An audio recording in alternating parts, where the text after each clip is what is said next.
Laughing Vikings Live. High vibe chats with actors, comedians, and creators, plus stand-up comedy, sketch comedy, and most importantly, you. That's right, join us every Monday for new episodes, and you can be a part of the show on Facebook Live, YouTube Live, and Twitch. Ask questions and interact in the comments, and make sure to share this with your actor, comedian, and creator friends so they can be a part of the show too. Can't make a live show? No problem. You can catch up on your favorite podcast platform and visit laughingvikings.com to find out how you can join the cast and crew. All right, it's time for today's show. Buckle up and make sure you stick around to the end because we have a special surprise for you. All right, ladies and gentlemen, it is Laughing Vikings Live. Happy Monday Fun Day. Let's go.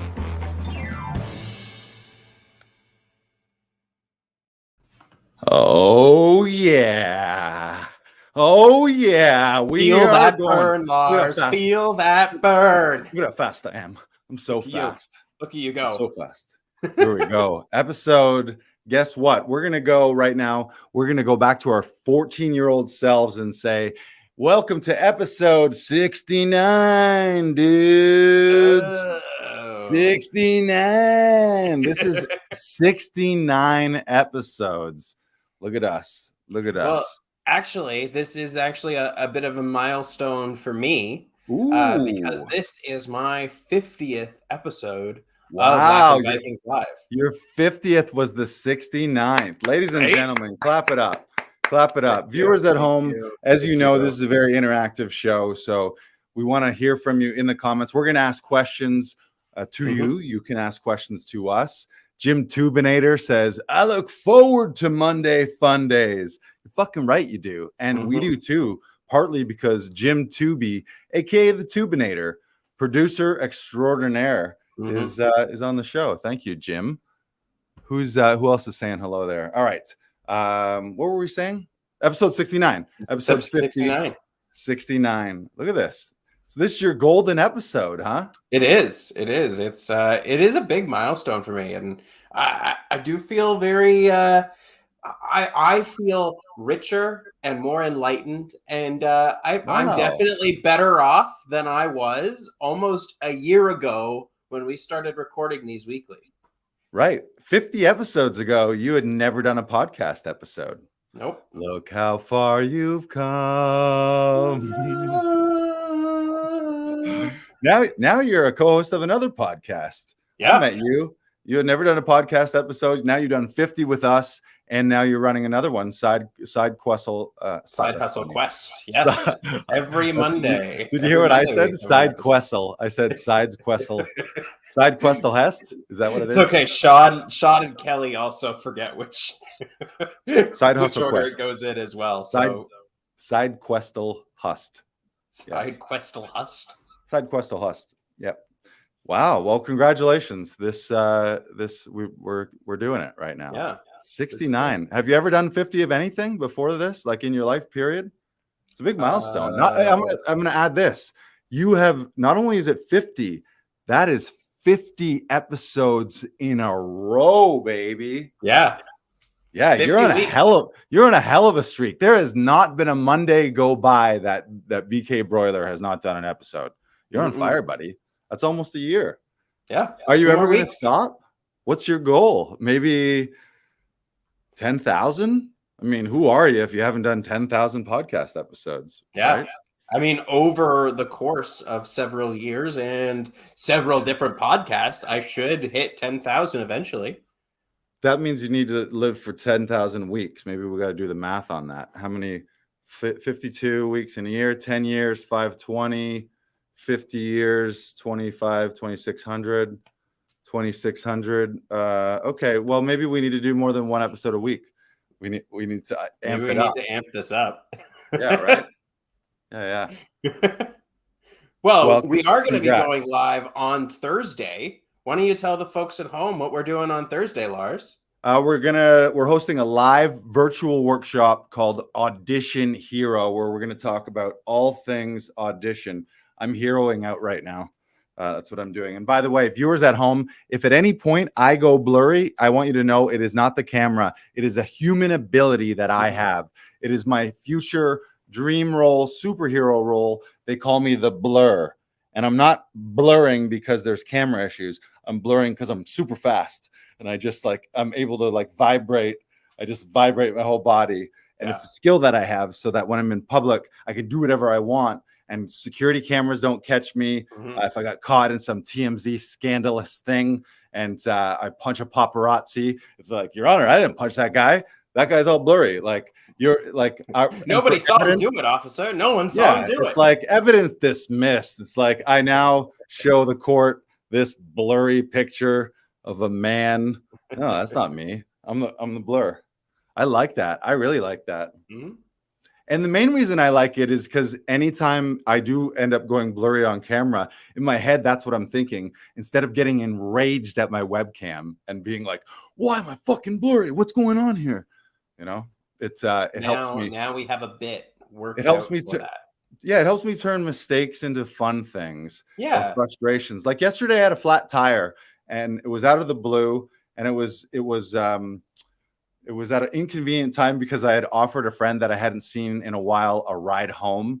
And so I was doing a favor. And then it turns out I had a flat tire, and she kind of gets roped into this flat tire debacle with me. But we fixed it very quickly. And not once was I cursing and being like, oh God, flat tires, just my luck, oh, nothing ever goes right for me. Oh, it was just okay, this is what I'm doing right now. Let's figure this out. I need to get air in it, or I need to get to a place that fixes tires. And I just took it to a place that fixes tires. If you ever have a flat tire, just get someone to help you fix a flat tire, or fix it yourself. That's the key. I was going to call CAA, and I'm like, they could help me right now. They're great. I've used them a lot, and they just come and they do whatever. But I was like, I don't want to wait. So I just drove it 2 blocks on a flat tire, which maybe you shouldn't do. But hey, it was a trade-off. I was like, I'd rather, if I do a little more damage to the rim, I'd rather have the hour of my life back and pay an extra $50 for a guy to bang out a tire rim. I don't know. We're all just improvising. Nobody knows what's happening. What is the podcast even, right? Everything's made up. The points don't matter. It's all made up. Nobody knows what any of this is, really. It's we know a lot and we're super smart, but we're also I don't know. What are you doing? I have no idea. I don't know. No, we're just doing our best. Figuring it out. I do want to shout out Eastbound Brewery, Eastbound Beer here in Riverside, and the Riverside BIA. We did that virtual dinner and a show on Saturday. Oh, look at me. I'm the blur. There we go again. There it is. There we go. The blur. He's back. He's back, baby. And we had a fantastic show. Chris Robinson, Martha Chavez, Sean Cullen, all hosted by moi here. And one of my favorite things is I got to tell the soup on my phone story. You want to tell that story before we get into it? I had my birthday last week, and it was either the night of my birthday or maybe it was the next night. Very close to my birthday, and I just turned 44 years old. So 44, that's a decent age. I've been around. I've learned things. I've accomplished things. I have skills. I have accomplishments, knowledge, and some wisdom. And all awards. I have some awards. I have some bowling awards. Yeah. I have some acting things. I used to be really great at baseball. I have baseball trophies. What else? I've read books. Listened to podcasts. I've taken courses. I have a degree. I also have a degree. Hey, there you go. Several certificates. I have several certificates. There you go. Plaques. I've been given plaques throughout the course of my life.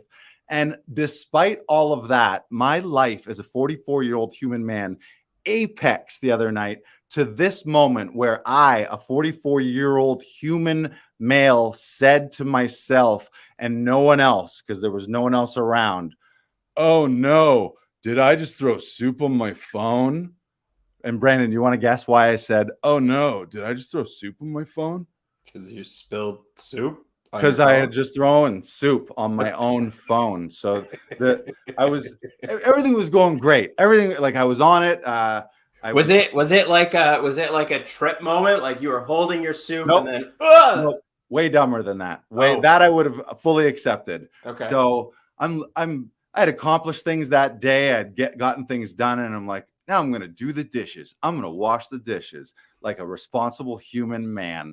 And I put on a podcast and I put my phone next to the sink and listen to the podcast. And I'm like, here we go. I'm about to do this.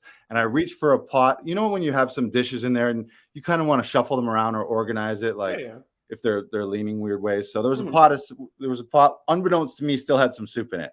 I thought it was just going to be an empty pot, but there was some soup in it, chicken noodle for those wondering. And I lifted the pot and I lifted it too hard. I was too powerful and strong. Yeah, I was too strong. I was too strong. And in my head, I'm like, I need to get bigger pots and put more soup in them. Otherwise, this is going to be a problem. Yep. So I grab it. And as I kind of lifted it, some of the soup splashed. And then on the counter, it landed on the phone. And I went, oh, no, did I just throw soup on my phone? And I want you to note that I asked it as a question, even though I lifted a pot of soup, kind of threw some soup in the air. It landed on my phone. I saw all of that happen. And then I went, oh, no, did I just throw soup on my phone? But the good news is the phone's fine, everyone. The phone is fine. Don't worry about the phone. I just wiped it off. It wasn't that much soup. I quickly wiped it off with paper towel. And then I just immediately laughed to myself where I was like, oh, no. Did I just throw soup? Like, I was immediately like, you're an idiot. That's the stupidest thing you've ever done in your life. You just did that. Not only did I do that, but then I said out loud, oh no, did I just do that? And so I'm thinking like, oh, that was stupid. But I'm also thinking that was funny. Like, it was just a funny situation to me. And I really immediately liked the words. This is why I love acting classes and reading and language. Because I really like words. I don't know if you've noticed this. Are you a fan of words? I'm a fan of words. I do like words. Words written words, spoken words, heard words, seen words, like up on a wall. Words. So I started in a loop. Like, I don't know if you ever said something stupid or catchy or some you say catches your own ear, and I just started repeating, oh no. Did I just throw soup on my phone? Oh, no. Did I just throw soup? And then in my head, I'm immediately like, I just invented the next biggest club banger that's going to sweep the globe and unite mankind. This is going to be a hit song. And or it's going to be a great podcast story or a great stand-up bit. Like, I'm like, this is something. So I immediately go from, oh, no, did I just throw soup on my phone? Like, you're the stupidest idiot that's ever existed on earth, to, oh, that's brilliant. That is a good bit right there. And I thought about it afterwards. That's a great thing about being an artist, especially a comedian, is we get to monetize our mistakes. You know what I mean? Like, usually you just do something stupid and you're like, oh, I'm an idiot. And then like someone says, hey, Carl, you idiot. And Carl just goes like, I'm an idiot. But when you're a performer, every happy little accident, every stupid thing you do, every funny, weird, odd, frustrating situation, you can just be like, ooh, this is going to be good. This is going to be good. What can I make this into? Yeah. I think it's a call and receive song. It's like, I say, oh no, you say, did I just throw soup on my phone? Okay, do it at home if you're listening. Ready? All right. And then you do it, Brandon, as well. Okay. Oh no. Did I just throw soup on my phone? Oh no. Did I just throw soup on my phone? Oh no. Did I just throw soup on my phone?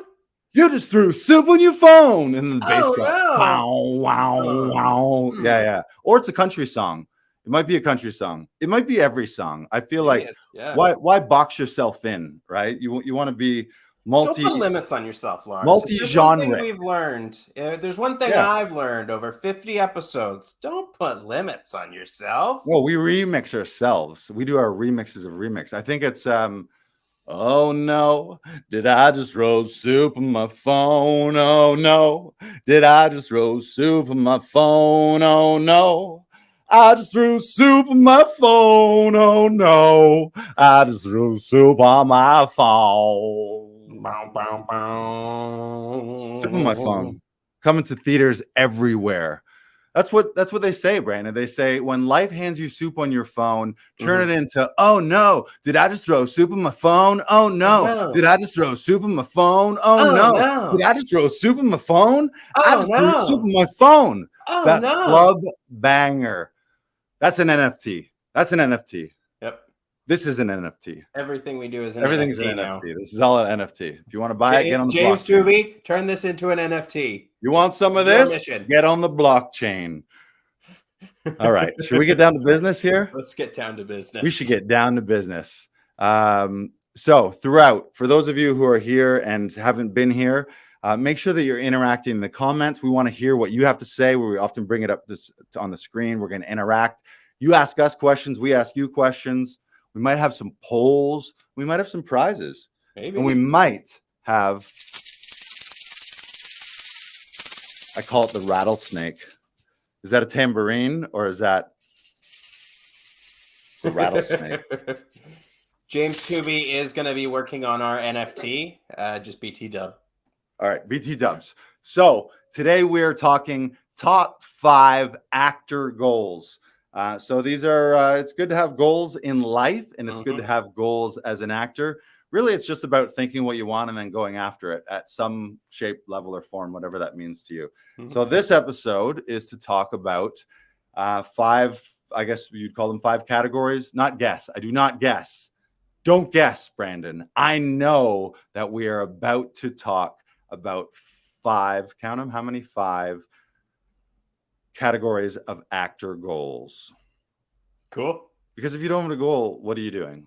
Really? Like, what are you doing? You're just spinning. You're just like, this is me doing.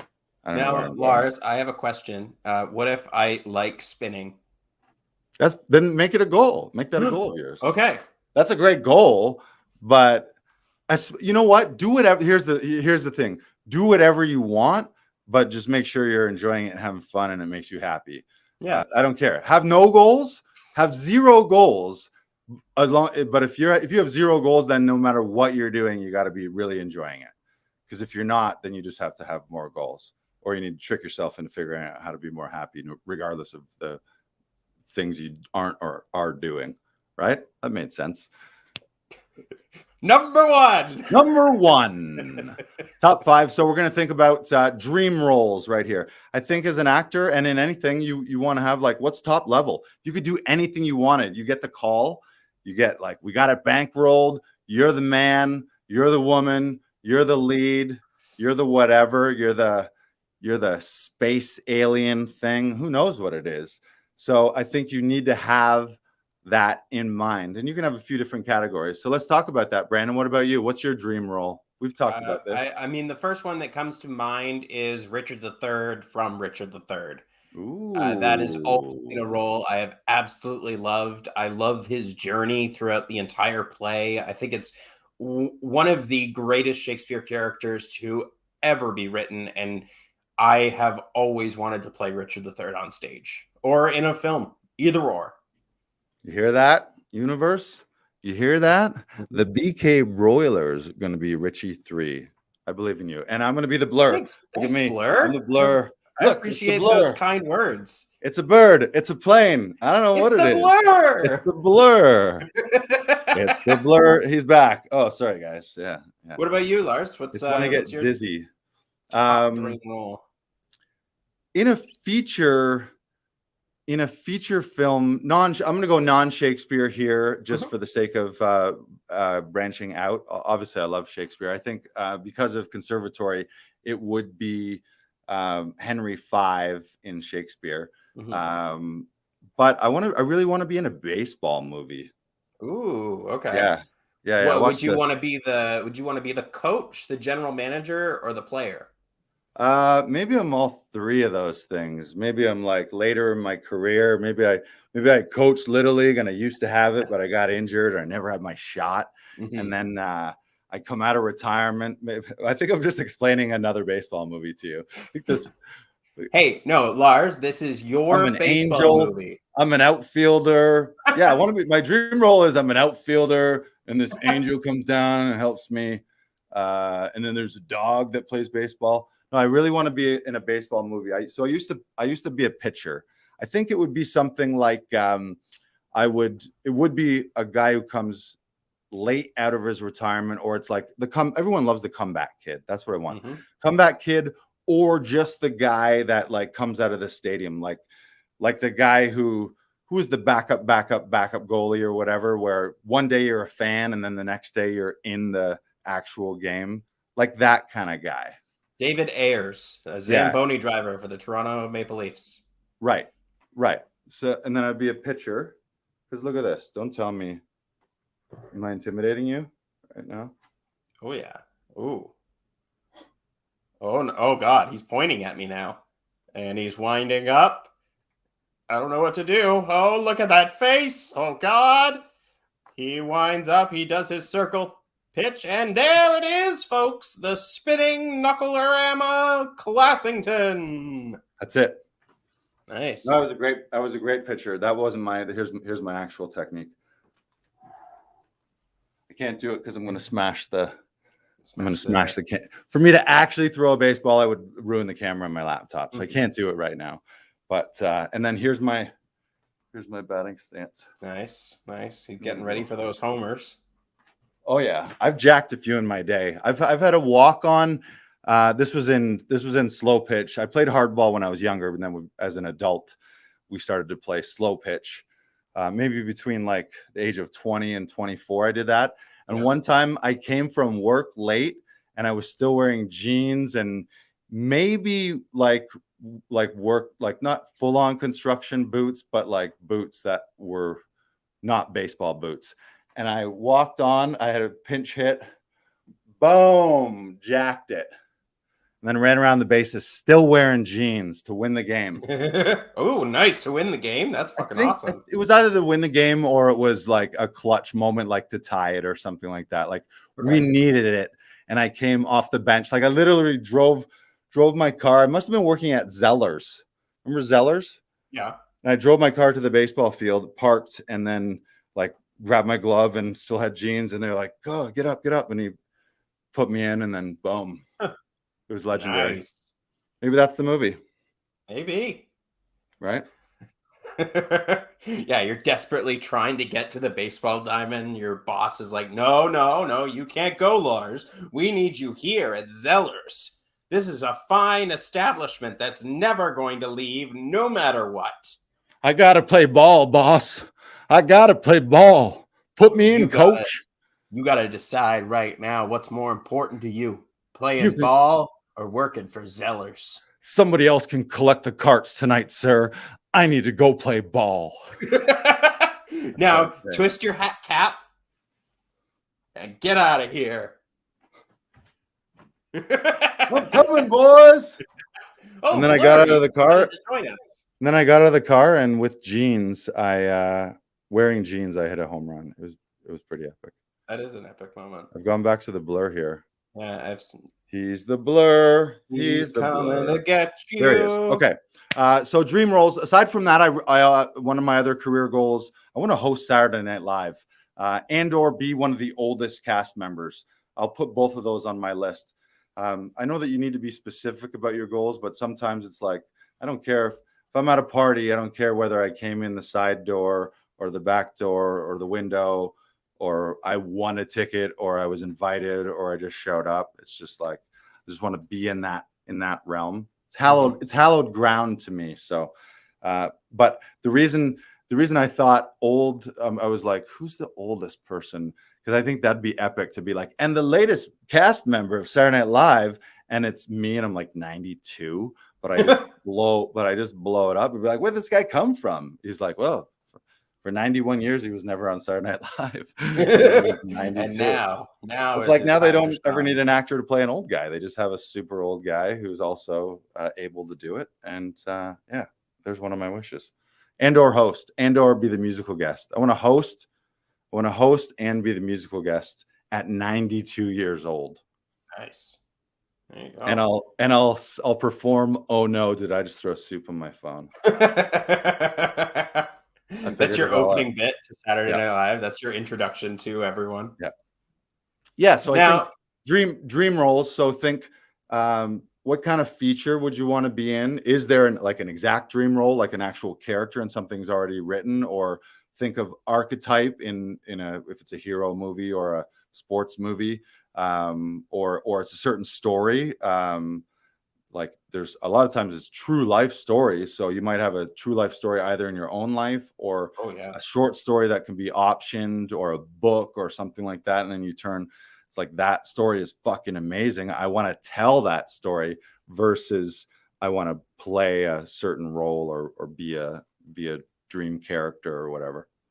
Now, anyone watching right now, if they want to share their dream role in the comment section, we will share that up on screen for you as well. Yes. I have another one for you. I would love to be the voice of a Disney prince. Yeah, you'd kill that. I would love that. That would be one of my all-time dreams. Right. I want to be in a Broadway musical comedy. Oh, yeah? Comedy. Yeah. Nice. Yeah, like kind of a rock comedy. Jack Blackish, School of Rock, something like that. Mm-hmm. And or something that I write. I watched Tick Tick Boom the other day, and I'm like, I need to write a musical and move to New York. Yeah. I love when a movie instills that in you when you it's so have great. to get up and be like, do something. Yeah, it was so great just seeing them like in it and his mind and in the grind and the hustle and then now the story going back, which is no spoiler alerts, but it's quite the story of the writer. James Tooby says he wants to be Wolverine's cranky dad. There you go. You'd be great at that. Do we ever meet Logan's dad throughout his introduction or in X-Men? And I'll be James Tooby's Wolverine's cranky dad's buddy who just comes over to play darts.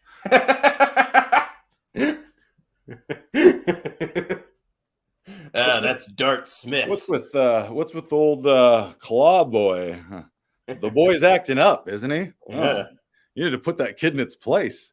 Oh man, you let him talk to you like that? He was like, yeah, of course I do. He's got fucking blades for arms. He can do whatever he wants. You let your son talk back to you like that? Yeah, he's got. One time I scolded him and tried to ground him, and he just slashed me. Is that the story of Logan? I mean, slashing is part of it. Right. Yeah. What about you? Name another one. Dream role. What about series? The Penguin. I want to be the Penguin in Batman. Nice. Yeah, you'd rock Penguin. I'd love Penguin. I want to be villains. I love fucking villains. I would go if my play to your Penguin would be Batman, or not Batman, Joker, but in the same world. Nice. And we'll find a Batman. Deanna says female Pink Panther. Yeah, you could rock that, Deanna. 100%. Female Pink Panther. Yes, intelligent, coy, funny, pink. Right. Those are the main things. Female. I like how she clarified. Female Pink Panther. Female Pink Panther. That's great. Has that been done before? I don't believe so. That's really smart too to do, because that's like you hear it and you're like, oh yeah, how has that not been done? It should be. Right? And Deanna, you're the one to do it. Fine, Deanna. Laughing Vikings will produce it. Done. Yep. Done. We'll do it. Brandon's in. I'm in. Yep. Brandon will play the Penguin and I'll play the Blur. I'm going to play the Blur. Who was that guy? I don't know. He was just a blur. I like that. I could see that. Has that been a thing? We need to look some of these up. We need to fact check our own brains right now. We're like, is that a real thing? I don't know. Yeah. Look it up. As with most things, that's future ours problem. The Blur. Done. Dream roles get made here. Yeah, I love this conversation. Jim Tooby says Batman's accountant. Yeah. Yeah. I feel like Jim, you could also be like Batman's like bodyguard or Batman's fixer. Yeah, you could be the Harvey Keitel. You're like, he's like, shit, I fucked up. I accidentally shot the mayor, and I'm not supposed to shoot the mayor. I'm supposed to shoot the bad guys. And then Jim Tooby, the Tubinator, comes as the fixer and like mops up the blood and puts his body in acid and writes a story in the press or something. Yeah, you can do it, James. I believe in you. Your name's James Tooby. Of course you can get it done. All right. What else? Do you have any more? What are other ones kicking around in your head? What about series? What about current series? If you could be like, snap your finger, wave a wand, what world do you want to be in a series, and the type of role? Sex education is the first thing that comes to mind, and I would love to be a teacher that has to teach sex ed. I think that would be really funny. Is there a show called Sex Education, or that's Yeah, it's just on the Netflix. realm? Nice.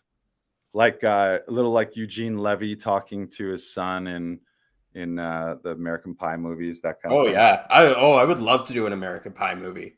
Right. That would be so much fun.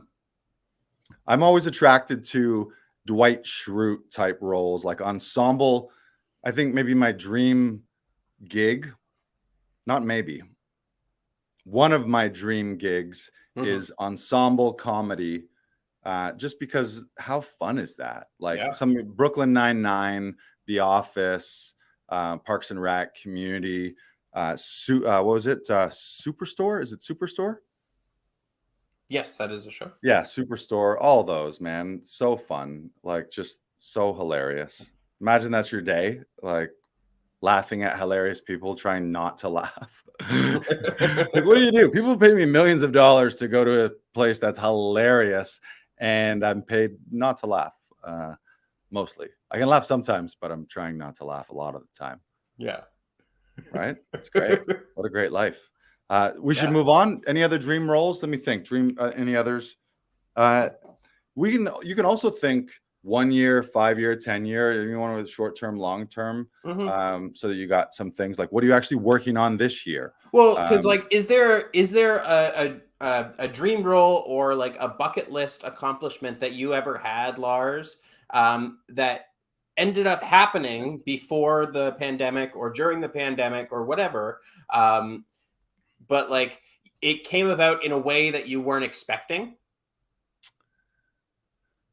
Because I know that's happened for me. I know my. Sorry, go ahead. No, you go. I know my answer, but it didn't come about in an unexpected way.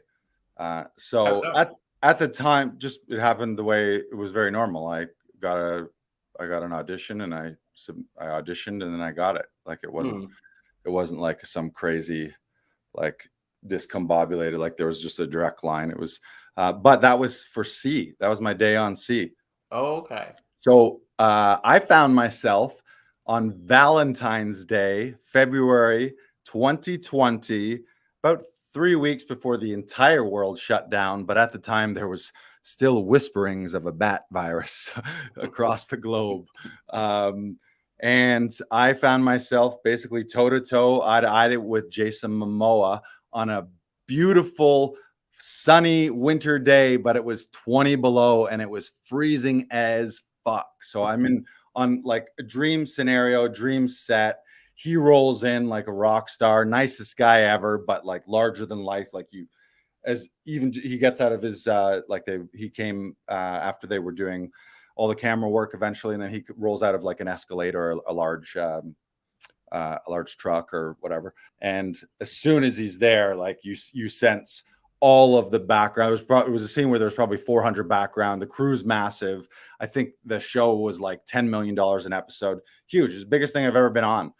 To the point that I was basking in it so much. I was just like, really enjoy this because you've never been here on this type of stage before. So really take your time, soak it in, experience it. But it was minus 20. So they decked us out in, I had double socks. One of the pairs of socks was electric. I had double, what do you call them? What are they called? Long johns. Double long johns. One of them was electric with like battery packets, all those like hot pockets. Damn. My coat was, it's like I'd never seen more. Like they just gave me like space suits, and they're like, it's fucking freezing. And then I had on top of that, I had the period costume, which was like old leathery metal. I was a border guard, so I was kind of dressed in guard like things from back in the day, although it was in the future. If you know the story of C. And so it was freezing, but they decked us out. And I remember, when they're doing all the camera work, they'll have the second team in there to set it up. But I'm like, it was only 1 day gig for me. So I'm like, I'm not going to be here. So screw that. I'm not going to sit in holding and not be out on set and seeing them set things up and talk to people and kind of figure it out. And so I went out, but I ended up going out so early, and it was so cold that by the time we shot my scenes, my feet were like frozen. Yeah. But I'm like, in my head, I'm like, you cannot be the guy that right now that says to and or in front of Jason Momoa, I need a break because my toes are cold. So I was like, you're just sticking it out. But I remember walking back to holding, and I was like, my feet are ice. Like they were like numb. My toes were numb. It was no one's fault but my own. So if anyone's watching this and be like, oh my God, there's liability there. How did you do it? You're supposed to tell someone. It's like I was loving it every minute, but then I realized afterwards. And then the crazy thing about that is, so I'm watching Jason, and obviously like I'm loving being there. I'm seeing how he's working. He's really interactive. He's either a producer or executive producer on the show. So him and the director and the cinematographer, the DOP, they were engaging and really talking. In between every take, he would go back to Video Village, watch it, adjust, and come back and tell me something, be like, oh, this is what we're going to try. This is what we're going to do a little different. And so it was really cool to watch how he worked and how he carried himself and how thoughtful and just like he was part of the production team. Like he was figuring it out. Okay, like, so what if I come over here, and then, okay, so camera's going to be here and I need to pop up here, and then we'll do but what if I do this? Like it was a really cool process for him to see. And then that day ended. It was amazing. And like a week later, every production got all the COVID shutdowns and the industry was shut down. So it was a crazy experience for me, because I went from literally like, this is the largest stage, largest production, standing in front of a bona fide superstar, toe to toe with him. Like, this is where I want to be all the time, except I want to be him in reverse, knowing that I'll someday get there, but be like, this is the taste of it right now. And then everything shut down afterwards. It was such a mind fuck, but it's like, as you know, we've all pivoted and all figured things out, but it was like, here's everything you've ever wanted. And then, nothing for 4 months. It was such an experience, but it was like crazy. It was crazy. Yeah. It was so good. Yeah. I remember in 2018, I had put down in a book somewhere that I wanted to do multiple episodes of something. I didn't clarify, and I just said I wanted to do multiple episodes of something. And a month or so goes by, and I get an email from a friend of mine, Alex Clay. Shout out to Alex. Thank you so much. And I ended up doing a production of Inch of Your Life, which was a 3-part theater show. It was technically, we kept calling it episodes. So it was the pilot episode, the episode 2, and episode 3. And that was a dream of mine that I was not expecting it to come about as it did, but I was happy that it came about the way it did. And that I loved that production to death. Like, it was so much fun. We got to work as those characters and with everybody for 8 months. It was a dream come true. And by the way, it was fucking fantastic too. I saw it, and shout out to, there's several other Toronto actors. Jonathan Sconza, who has Luis the TOVO podcast. You should check that out. Luis Fernandez. Yep. With the Assembly Theater. Yeah, the Assembly Theater. Was Nino in that as well? Yes. Right. Nino. Pruidi. I'm going to butcher it, but it's like Pruidi. Yeah, it was amazing. But Nino has been working on his own projects and doing his own stuff recently, and they've been really interesting, and he's been putting out a lot of great stuff. Yeah, he's great. He's a powerhouse. He's fantastic. Yes. And he's a real serious artist. Like, he's in it. It consumes him. And Massimo, who organized the whole thing and wrote it and directed it, and he is fantastic as well. I know he's working on a new show, and I've read parts of the script, and it is also fantastic. That's what happens. You write shit down, or you think of it, and then if you look at it and think of it enough, then you start actually doing some things to get you closer, or you key in to be like, I said I wanted this, and that guy is saying that he knows someone who has it. Like, you just start to notice all the synchronicities, and then all of a sudden you end up manifesting what you have because you thought of something and then you decided like, I want to go after that, and start to notice. I always find that like you think of something, if you focus on it enough, just you really start to see like it's almost like you see it, the universe just like it all falls into place because you start to see people as like, oh wow, that's the guy, or you see opportunities that come out, or conversations, or just weird things that happen to you. Even you're like, that was interesting. Or you watch a movie and you're like, that was the perfect movie that I needed to see right now. That's so perfect right now. Yeah. You know what I mean? Like you see, or you get an audition and you're like, this audition is exactly my life right now. or this is exactly like, it's crazy. All right, dream roles. We just move on to the next one. So yes, dream roles, think TV, think film, think things that you could write yourself, think stories that have never been told, and write it down. Number 2, classes and training. I think that should be goals for everyone. How are you going to get better? What do you want to learn, no matter what it is, in acting world, performance world? It's a huge reason I'm in conservatory right now. That's a huge reason you're in the Saturday workshop with Todoroff, Saturday weekly workshop. And I think as an actor, like, you can think roles and you can think money and those types of career-oriented goals, but also always be thinking, what can you be learning? What can you be training and getting better at? So for me, that always recently has always involved fitness and or movement, boxing classes, kickboxing classes.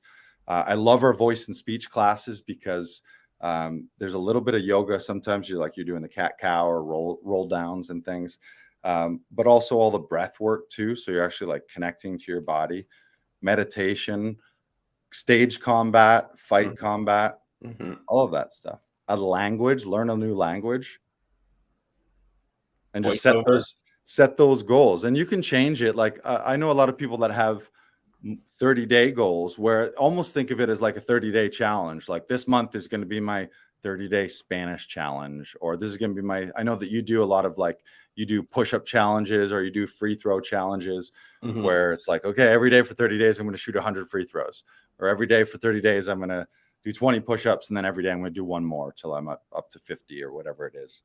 Just keep learning shit. Yeah, man. If you don't, I feel bad for people who aren't learning. It's like, you want to be good at something, be good at learning.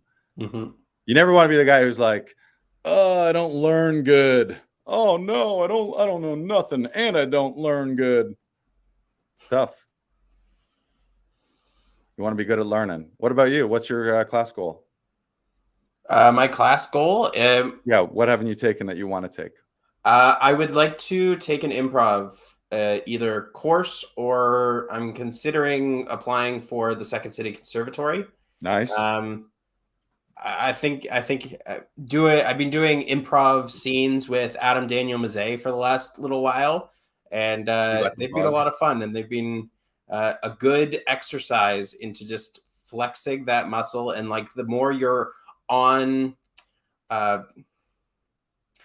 free-flowing plane where you can just have ideas going, and it'll help with, as we discussed a couple of weeks ago, the 250 ways of rehearsing a scene. Just keep continuously fleshing out those ideas. Just can keep manifesting all these different ways that you can say the script that you're working on, or the side, or the audition, or the scene, or the monologue, or whatever it is. And the more you can do that, the better variety you're going to have, and the more on the ball you're going to be, right? Especially in auditions. I mean, there's been a couple auditions where they've just said, okay, we just want to see this 3 times. That's it. 3 different ways. All right, go. And if you don't have that planned, you're not going to be ready for it. Right. But you're also talking about taking an improv class, which is unplanned as well. So it's both of like having things planned, but also being able to just create in the moment. Well, it's having a sense of who you are, and I like to use the term muscle memory, because I like muscle memory when it comes to physical things, because I think that when something is done continuously, it becomes muscle memory. So like if you're doing something over and over and over again, like Lars in pitching or whatever sport you're playing, if you're continuously doing something, it will become muscle memory eventually. And like I think improv is a huge part of what you can do in your auditions or in your rehearsals that can help enforce the performance that you do end up planning in the end. Yes. Which also relates to mistakes and happy accidents, because then when you can improvise, there's not ever going to be a fear of like, oh, what if a line is dropped, or what if I knock over the vase, or what if the lights go out, or what if a man has a heart attack in the middle of the show and the show has to stop and a paramedic has to come into the place and take a man who just had a heart attack during a show out, and you're still like, oh, you got to improvise, baby. That's life. Yep. That's life, baby. That's my favorite. Those are like my favorite things. That's like we were saying, monetizing mistakes and just taking advantage of happy accidents and being able to improvise. What else? Any other class goals for you? I am taking voiceover classes with On the Mic Studios, which is a Toronto-based and Vancouver-based company with the Kim Herden casting agency. And so I'm about to start my second level in February of the voiceover classes. And there's 3 levels. So, and I'm going to be doing the 3rd level some point in the future, whenever that is. You hear that? 3 levels, baby. He's doing all 3. And that's another good lesson with classes. I think it's with a lot of things, it's there's a certain amount of like do a little bit of everything, but it's also good to go very deep dive with things. If you're going to go to some like obsess about it for a little while, where you're like, you don't need to maybe do it all for your entire life. You could do that. Scientists do that, where they're like, I spent 50 years learning about one kind of bacteria. Imagine that. Or like, I learned for 50 years, I've just studied a beetle. People do that. That's a deep dive. But I think it's go as far as you can with the training that you can, and then you get the top level expertise from the people that I'm assuming that you take tier 1 and you're like, I like that. You know what I mean? Always do it, and then be like, what if I went a little deeper?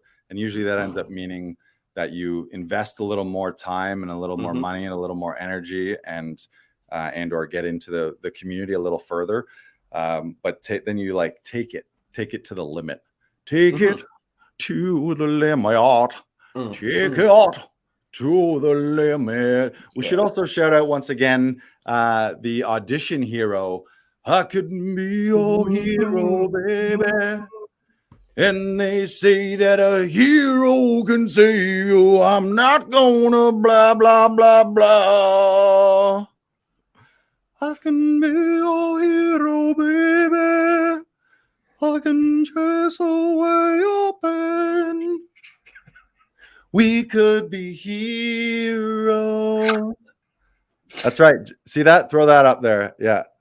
Joanna says, I just come here to hear Lars sing. I like that. I just come here to hear. That's it. Yeah. We could be heroes. Oh. I think I could legit get a role as a choir nun. I could play the role of a nun in a choir. Ooh, you could be one of the nuns in The Sound of Music. Or in what's the Whoopi Goldberg thing? Sister Act? Yeah. Right? We'll do a gender bender sister act. We could be heroes. Oh, right?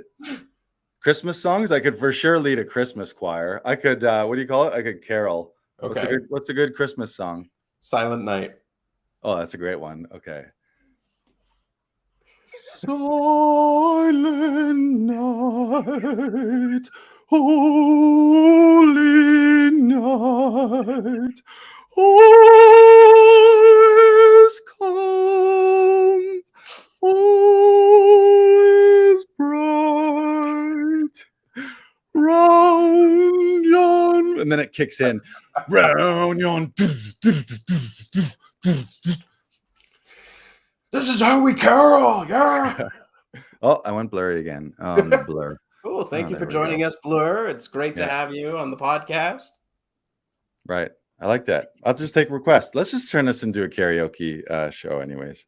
We like to talk life and success and art, but maybe this should just be a all request all the time karaoke show. I didn't say it earlier. I want to host a game show. That's one of my career goals. I can't die having not been a game show host on a long run game show. Like I might almost want to be one of those guys who I always, no matter what, have like I do a season of the game show, or no matter what, I like once a week I got to go film 5 episodes of a game show for sure. I want to wheel says TRL. You can wheels TRL. and games. Yeah, like this, right?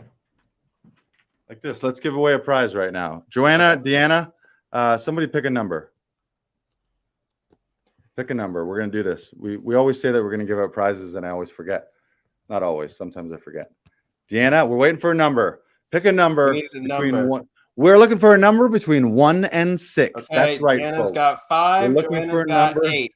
Joanna says 8, and Joanna. Joanna, and round down. Wah, wah, wah. Joanna loses it all. I only have 1 die, but she didn't know that. In her defense, she did not know that.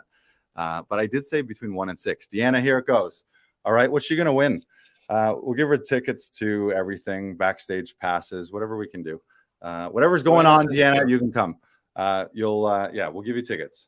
Here we go. And okay. By the way, this is a official comedy prize dice. Mm-hmm. It's squishy. It's got just the amount of stuff. Was it certified? It's been certified by Delutes and Touche. Delutes and Touche. The notaries they've examined this. It was hermetically sealed when it arrived. This has never been used. Perfect. It's like the Oscar envelopes and the list and everything. It's very amazing. Very, very high tech. Okay, Deanna, here we go. All right. Everyone at home, just be making drum rolls right now. Mm-hmm. I'm going to start the dice.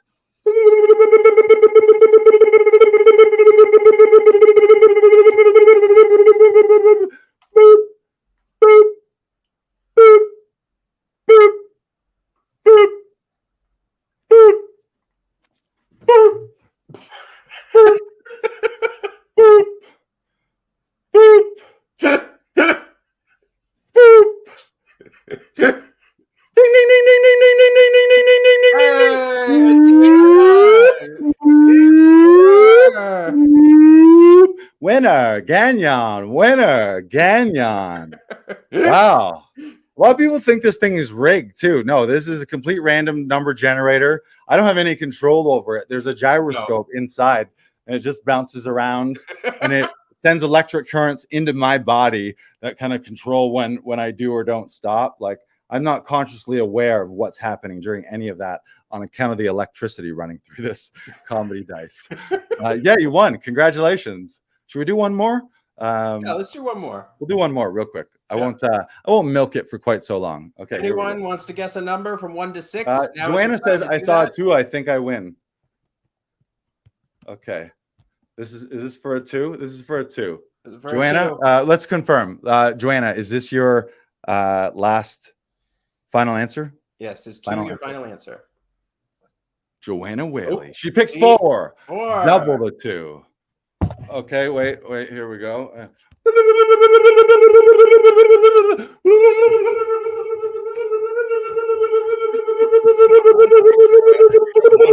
You're picking 4. Bloop, bloop, bloop, bloop. Ding, ding, ding, ding, ding, ding, ding. She's rolled a 6, which of course is only 2 away from 4. There you go, Joanna. You've won. Oh, wow. That was a close one. A lot of people think these things are rigged, but this is completely, I mean, you don't need to be a mathematician to know that 6 is exactly 2 away from 4, and 4 is the winning number. So, yeah. Congratulations, Makes Joanna. sense to me. Huge night. Deanna wanted and what are the odds? Laughing Vikings and God for the gift of the 5.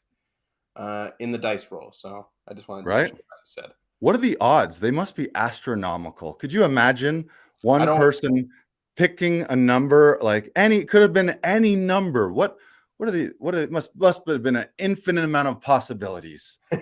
Just it, like she just picked a number out of infinity, and then we had 2 of those in a row. Yeah. Wow. Yeah.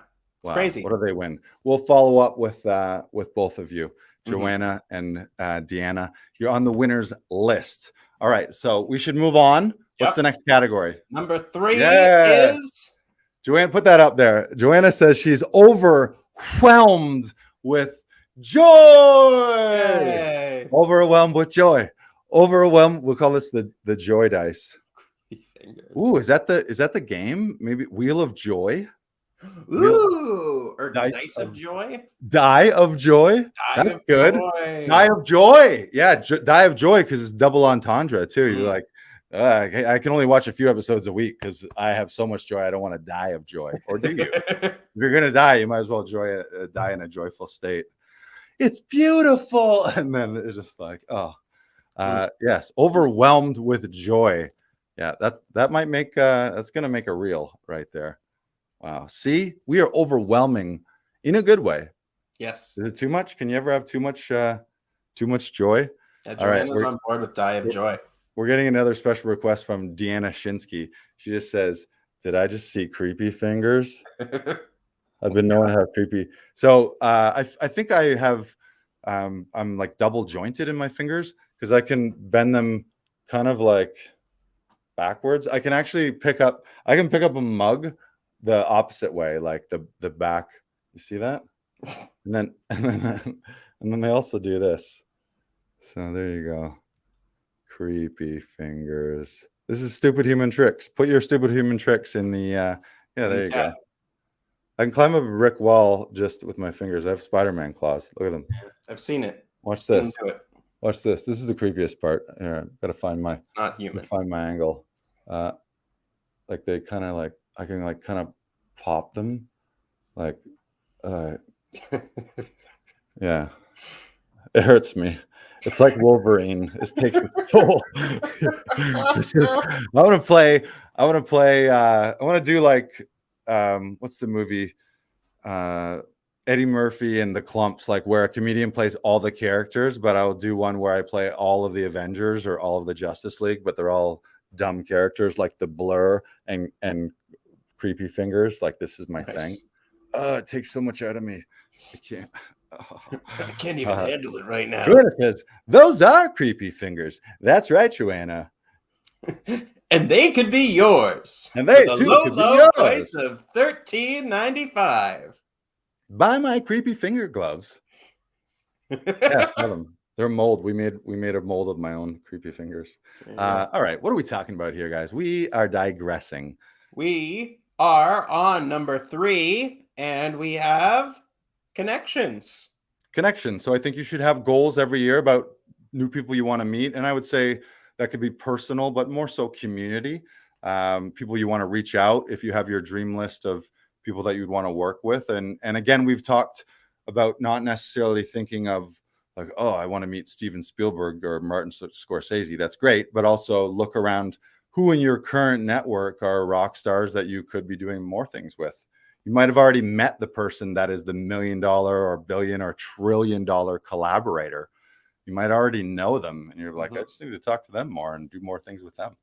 So build connections, join communities, which is why you take classes, but to join Facebook groups, reach out to people, slip into more DMs, baby. You know, it's a tool. It's a tool, right? Have something to say. Joanna says, hi, see, we're connecting right now. Yeah, there you go.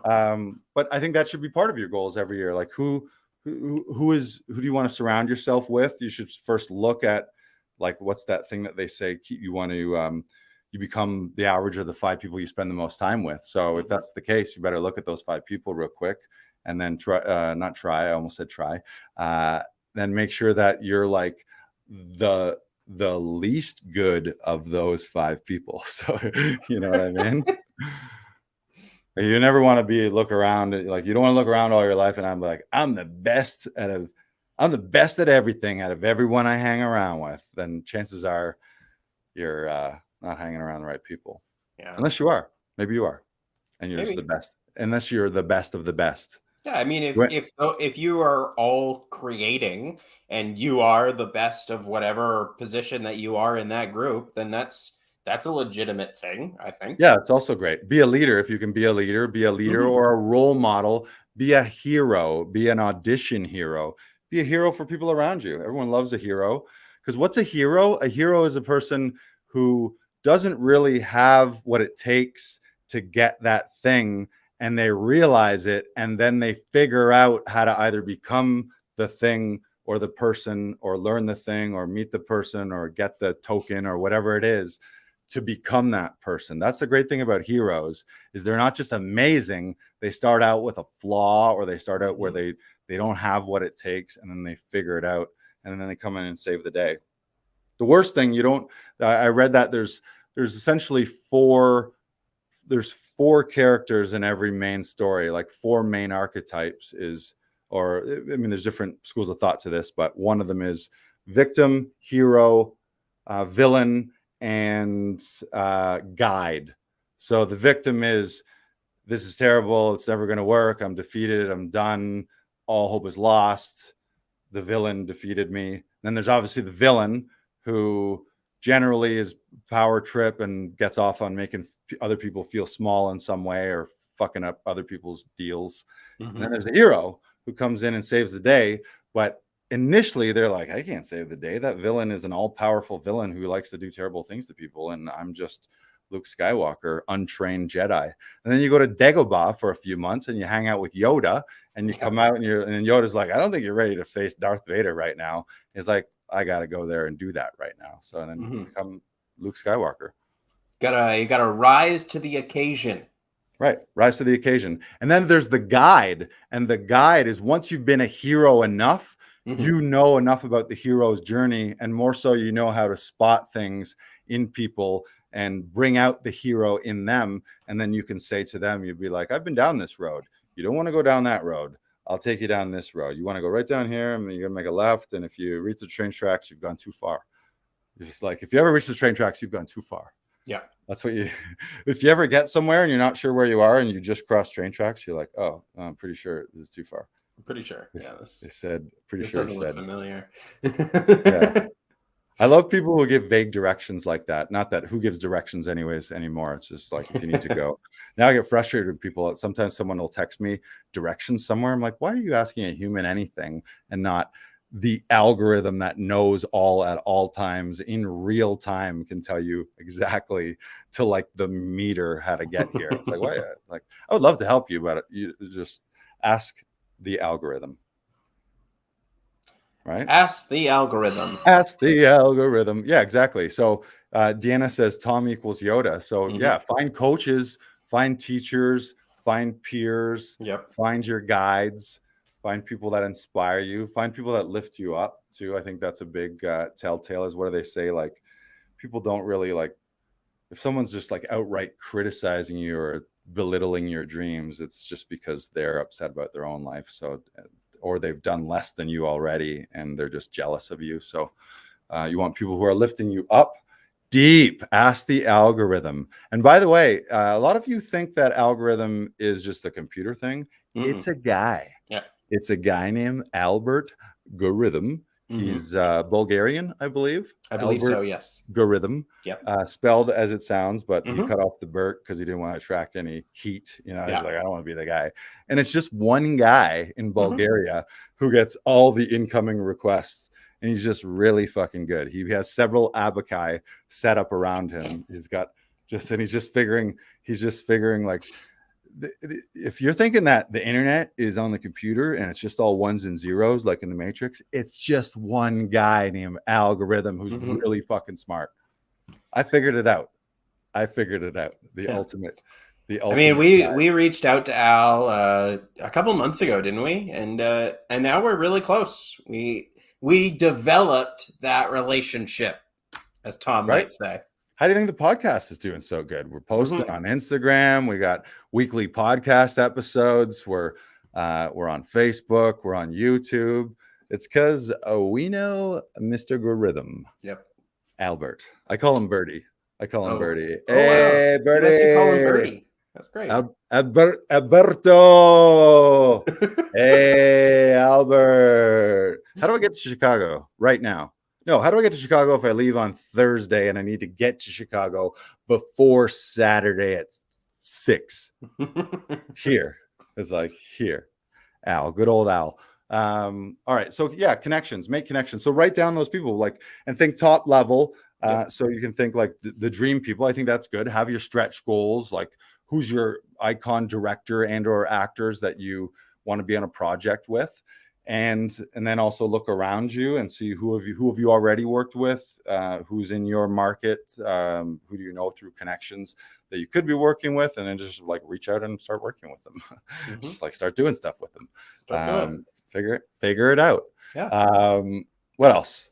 Number 4, business marketing finance goals. So if the reason that you're in the acting world and performing world is because you want to be able to pay your bills by it, which is a lot of people are that way, and other people are just like, I just do this for the joy of it, and I'm fine being an accountant by day, and I do community theater and do the thing. That's fine too. But you sort of got to put it in a box as business. So that's like, what are your goals with your marketing materials, headshots, resumes, demo reel? Be thinking, putting those things together. Where are your revenue generating streams? Can you do VO? Can you do like right now, there's not a ton of in-person theater. So if that was a revenue stream for you, maybe you switch to VO or to voiceover for mocap or anything that's still booming right now. But finding like, what do you actually want to do? Like, do you want to work in TV? Do you want to work in film? Do you want to be crewing on the side? Could you be casting? Could you have some locations job? Maybe whatever it is. So especially if you're at a situation where you're not at the point where you've released like a 9-to-5 or a Joe job. If that Joe job is soul sucking, and I know a lot of people have jobs that aren't at all. They're very fulfilling and they contribute and they make great money. So that trade-off, you kind of have to personally figure out. So it's okay if you're doing something else and pursuing performance. But at some point, if you really, really only want to do it, you got to let that go. And so you got to figure out, okay, what are my bills? You got to look at the actual money and then figure out how do I get that on a monthly basis? And then write it all down. Yep. What about you? What are your goals, business, marketing, finance wise? I've been looking at side hustles, partially because of the podcast that I do, Side Hustle Quest, but also just as extra ways to make money on the side, so that I'm not always just relying on either auditions and I don't want to go into auditions feeling like, oh my God, if I don't get this, I'm going to be out of a place to live. Because that's just going to bog you down and you're not going to take risks and you're not going to make actual real life choices.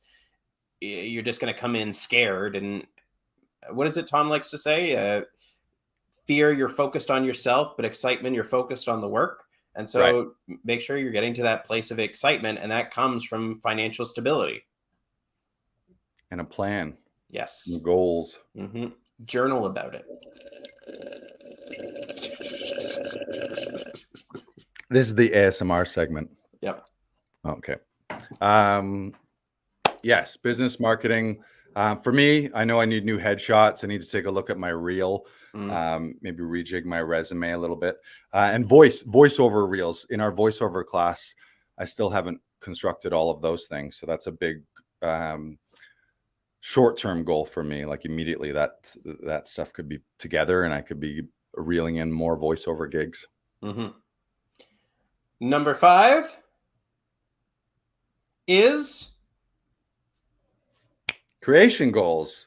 You can basically fuck number 1 through 4 and just focus on all of this, and quite possibly everything you want in your life is just going to happen because you just decide on it and you just started creating stuff. So is that a podcast? Is that a show? Are you writing a show? Are you writing an animated series? Are you thinking of all your dream roles, writing sketches, putting things on the internet, getting it out there? You know, that's why you want to go do that improv class, or that's why you're doing those. It feels good Even if that's just reading out loud or reading passages, reading monologues, you are creating something. You're getting it out there. Joanna says, "I'll fuck 1 to 4." Nice work, Joanna. Nailed it. Nailed it. Yeah, but you can totally just disregard 1 through 4 if you're willing to do the work and just write down the stories that you do. Even if you just write down the stories and then read them on YouTube, that is a new skill. That is you creating your work. Like, you could do this. It comes down to what you're willing to do and what you're willing to do for yourself. And the more importance that you put on yourself, the more it will go and show out in the world. And I think that's so important for today. As we've talked about before, this is the golden age of film and production and so many other mediums that artists can do. You have podcasts, you have YouTube channels, you have so many tools at your disposal. And the more you take advantage of that now, the better off you're going to be 10 years down the line, 20 years down the line, because you will know how to do those things. And the more you figure out how to do those things, the better off you're going to be later on. Wow, you're almost becoming the Blur right now. Right? Yeah, that's why I told you it's a superpower. Once you get me nodding, Brandon, I just really get into it. I'm like, yes, I'm agreeing with all of this. You turned me into a bobblehead and gave me a neck injury. No, that was fantastic. You were spitting fire. That's why I started to do that. Yeah, I mean, you need that, and that's like that. We talked earlier about being overwhelmed with joy. It's hard to deny the joy that creating something brings, whether that's drawing, singing, writing a song, sketching something, making a fucking snowman. Like it almost doesn't matter. No. And then it's almost is the weird human thing is it's like it's only slightly less fulfilling to then smash it all down. You know? That's the yin and yang, like the light and shadow of things. It's like, well, I mean, sometimes you have to be willing to destroy the thing you create to end up making something better in the long run, right? Right. Yeah. Let's actually shout this out. Joanna, Deanna, Tubinator, put in the comments a project that you want to create. Is that a theater project? Is it something digital like a podcast or a sketch show? Is that a TV series? Do you have a feature in mind that you're developing? I feel like Deanna's going to say animated something. Animated. Deanna, just fucking write female Pink Panther. I'll help you if you want to do that. Let's do it. If that's your dream role, then just create it. I think we've come full circle where we get to the end and it's like, no, the lesson is just like do all that stuff right away, like, rather than wait for it. Create it. Create your dream role. Get a team. Simba says independent film. So specificity kills cliche, as we all know, and the universe is completely specific. And as Tom always says at the Totteroff Conservatory and Saturday workshops, he's never met an actor that's too specific or too funny. And so what's the specific independent film? Tell me, what's the story, Simba? What's the actual one? Joanna says a sketch show would be fun to start, then features later. Yeah, I agree. That's a great way. Because then it's just you're thinking in terms of scenes. And you'd be like, oh, that's just a really funny 3-minute scene. And a great thing about that is then you can just notice, either notice funny scenarios in your life, and then you just write them down and be like, that was awkward and hilarious. And then maybe you punch it up a little bit and you make it like, okay, what if it was that, but it was a little more extreme, or if it was a little bit even crazier than it is. And all of a sudden you have one scene out of, we need 30 scenes for a movie, right? 3 minutes, 30 scenes. Maybe if they're a minute and a half, you need double that. What does Deanna say? Mockumentary short. Lars, I would pay for your help. Ooh, all right. Well, you'll just have to talk to my people, Deanna. Yeah, let's do it. Mockumentary short. I love that. I want to do, remember we talked about this. I have too many sketch ideas that I don't put out there. So they just like end up in my brain and or a book. But remember the bead guy? So I want to do a sketch that's about a guy showing his house to future tenants or Airbnb people, but all the doors are bead doors. So like you walk in and it's just like, okay, bead door. And then, oh, here's the first bedroom, bead door, shower curtain. Oh, right. Bead Yes. door, Okay. I do remember this. right? Fridge door, bead doors. All the closets are bead doors.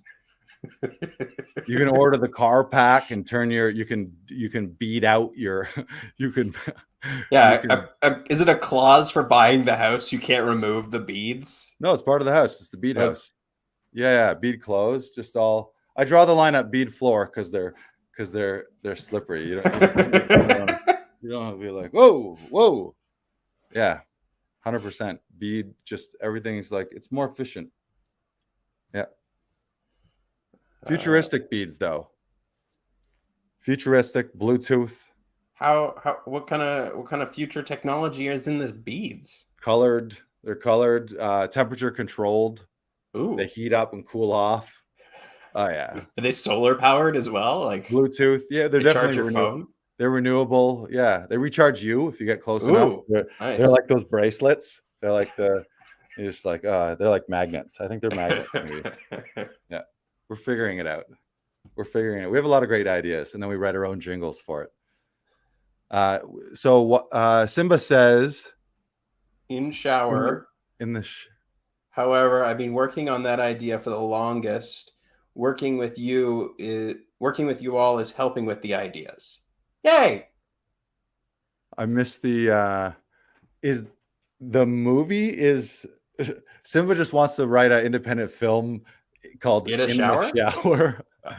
Smart Simba. He's like, all right, everybody into the shower. I'll go see your shower movie, Simba. Yeah. Make it immersive. You get it? Get it? It's like everyone. Oh, what are we doing here? One camera, one shower, one movie crew. And Jim Tooby says our feature film. I'm assuming that's with us. James is also Tubinator is working with Kenningtons on a couple right now as well. So right. You want to shout them out? What are the names of them, Tubinator? Yes, they're doing the location scouting and getting things greenlit and arranging permits and funding and all that sort of lovely things. Yeah. What else? Where were we? Creation. Oh yeah, we were saying creation. All right. Yep. Yeah, sketch show. Let's do it. Deanna wants to do Pink Panther. Okay, that's good. Game show. BK Broiler, what's yours? What's your dream show? Probably an animated show. Probably some sort of show along the lines of The Simpsons or Family Guy, or totally. Yeah, so something like that. Why? Because you have or like Rick and Morty, that kind of thing. Yeah. Or like Big Mouth maybe. Because you have infinite South Park, obviously Family Guy. You have infinite possibilities. You're not bound by the physics of human beings or the limitations of a human actor. Yeah, you just think of crazy shit, and then it also voiceover is really fun too. But that's for me, that's a big personal reason for animation. It's just literally anything you think, somebody can animate that. Mm-hmm. I always used to say that animation replaced vaudeville because you're able to do so much more in animation. And vaudeville was very much a cartoony theater performance. What are you talking about? It's replaced vaudeville. Vaudeville never dies. You'll never replace me. Nothing will ever replace vaudeville. Are you kidding me? I'm a vaudeville star. Pies, watermelons. Yep. Vaudeville's never going out of style. We're bringing it back. I'm bringing vaudeville back. Yeah. I mean, we already got the canes. If I had the cane, I'd be.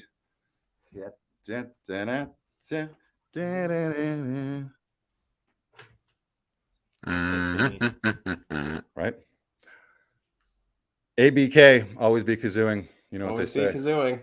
That's cool. That's cool. This is the Blur's weapon is the kazoo.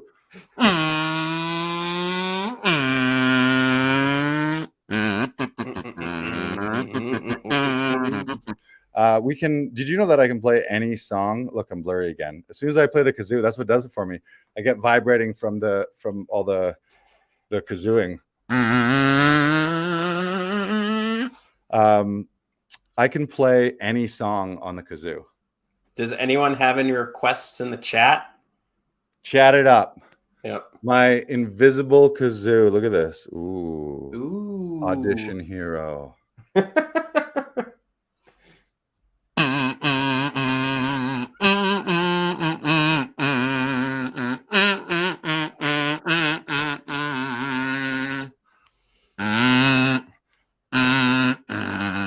Okay, James Tooby says Freebird. I don't know it. Or the Animaniacs theme song.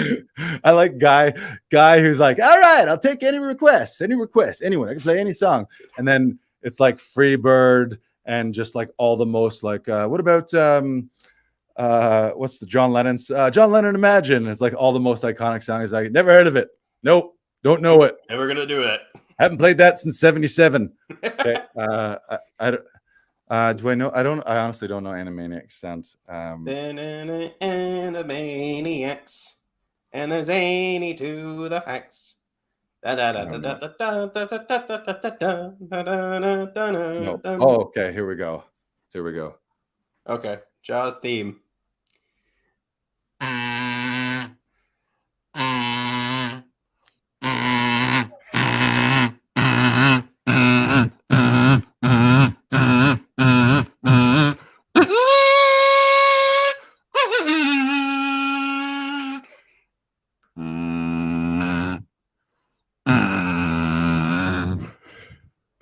Right? No. The puberty shark. Guy. The kazooist. There's another one of them kazooists on the loose. It's like, how did you not hear him coming? He's going on a kazoo crime spree. Oh shit, I hear a kazoo. I think he's coming. We always hear kazoos around this part, officer. It's almost a staple. That's why we call it Kazoo Town.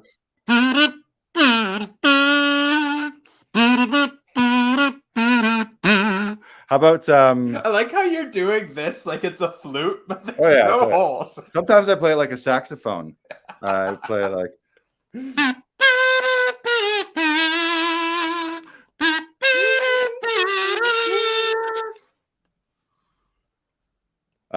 what else?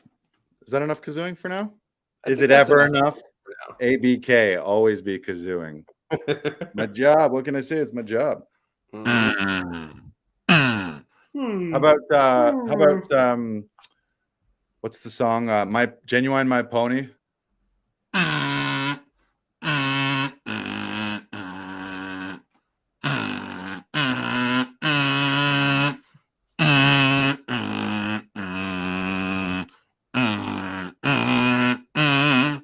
And then the high part comes in and it's like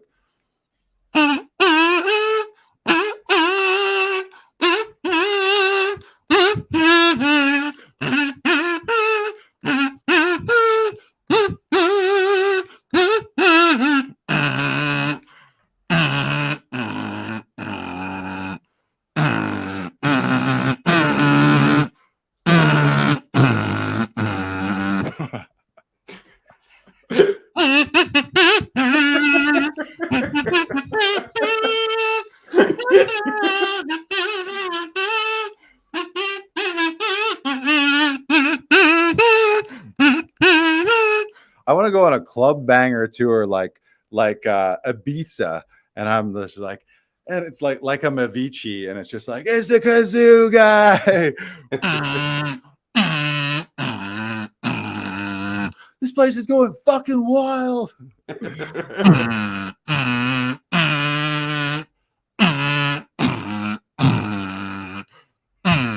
honey, why are you calling me so late? How's it go?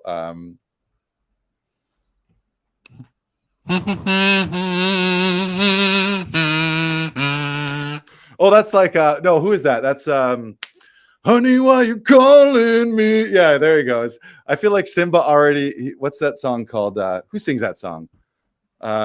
Say it. Yeah. Simba's requested this before and also didn't know the name of it before, and neither did I. Someone tell us, honey, why you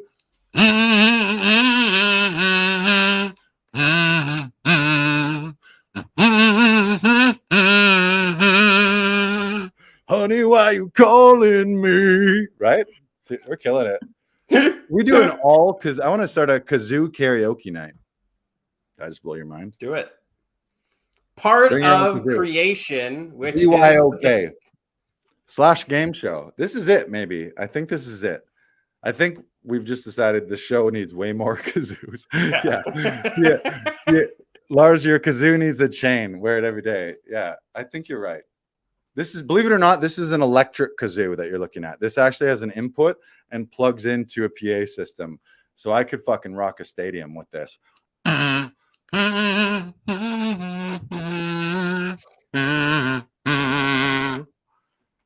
That's good. I like that. Crazy. We're having fun, aren't we? We are. I apologize to anyone's ears listening to this eventually in podcast form only. They're like, oh, fuck. And they're like, I love that podcast. And they're just like wringing out a bloody ear. Oh, Yeah. Leave a review. That podcast was so hilarious. My ears are bleeding. Right. All right. All right. What else? You want to wrap this up? No, I just want to play the kazoo all night long. That's really, fair. To be honest with you. Well, why don't you tell the people about Thursday, and then you can go into a song about heroes. Okay, I was going to do the song about heroes first, but your plan makes more sense. So this Thursday at 6 p.m., we're having our live virtual training series, Audition Hero, where you can learn to be the audition hero of your own life. The world needs more heroes, and that hero could be you. So you can go to laughingvikings.com/audition hero, laughingvikings.com/audition hero, and you can reserve your spot. We're going live Thursday, January 27th at 6 p.m. If you're listening to this later, still go to laughingvikings.com/audition hero, and you can sign up for the waitlist for the next one. Wink, wink, wink, wink in the future. But go there right now and take advantage of the current day one. We're going to talk things. We're going to talk all things heroes. So it's going to be mindset about how to step up and be the hero in your own life and be the hero for other people around you. That means hero for your family, for your actor friends, for your community, but obviously through the audition and acting world and through that lens. Get it? Mm-hmm. Through that film and television lens. See what I did there? Mm-hmm. It's going to be very interactive. We're going to talk about home studio setups and some of the logistics of that as well, making sure you up-level all your home gear so that you can do proper self-submit auditions. You can do Zoom auditions and just up-level everything, because until you're at a point where you are getting booked directly or turning down gigs, chances are, unless you're creating all your gigs, which you really should be doing, then you never have to audition. You just be like, I wrote, directed, produced, and show run my own show that I created. But until that point, you also need to audition.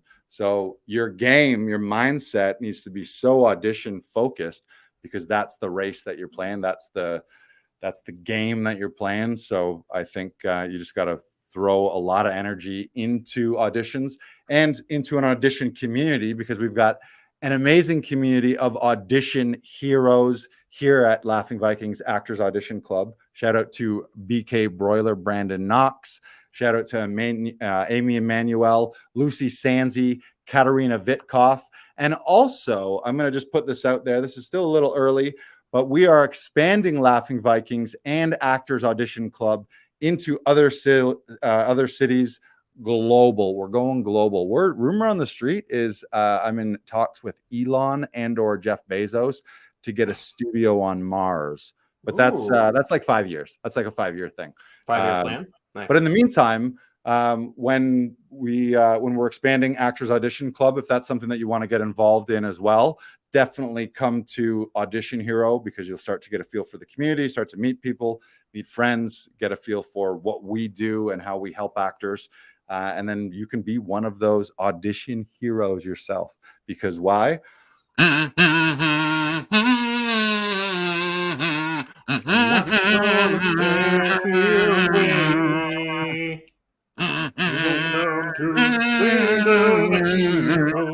Watching the highway. What's another one? I can be your hero, baby.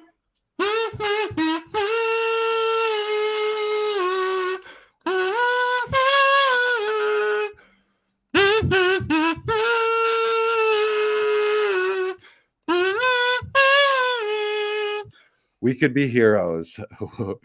Simba says that was a smooth transition. LOL. Lol, lol, lol. Thank you. Yeah, that's called a segue. That's why I always have the kazoo handy, because at the end of, I just punctuate instead. I don't even need my own hype man. This is my hype man. I just say things and then be like, boom, nailed it. BK Broiler, congratulations. Episode 50. We went long today in honor of you. Episode 50. Episode 69, dude. Woo! We're 14, 69. Number 50, 69. Tune in next week this week for Audition Hero, obviously on Thursday. And then next week, I guess we're doing episode 70. Or is Audition Hero going to be episode 70? It's probably going to be episode. Yeah, I think Audition Hero is going to be episode 70. So we'll see you Thursday at episode 70. Episode 70 on Thursday. Like, comment, subscribe. I'm going to give my creepy fingers one last time. Yeah, so many acronyms. If you're new to Laughing Vikings, Brandon, you can attest to this. I fucking love acronyms. They save time. I'm always TCBing and GSDing, taking care of business and getting shit done. Right? Everyone loves a good acronym. Rumor has it at Audition Hero, there's going to be a lot of acronyms. Maybe even the acronym HERO and maybe the acronym Audition. Ooh. If you want to get hype for a live virtual event, you just drop on the audience that there's going to be acronyms. Oh shit, did you hear? There's going to be acronyms at Audition Hero. Fuck yeah, there's going to be a lot of acronyms. It's going to be a lot, but the world needs more heroes, ladies and gentlemen. They need you. So let's step up together because we could be heroes.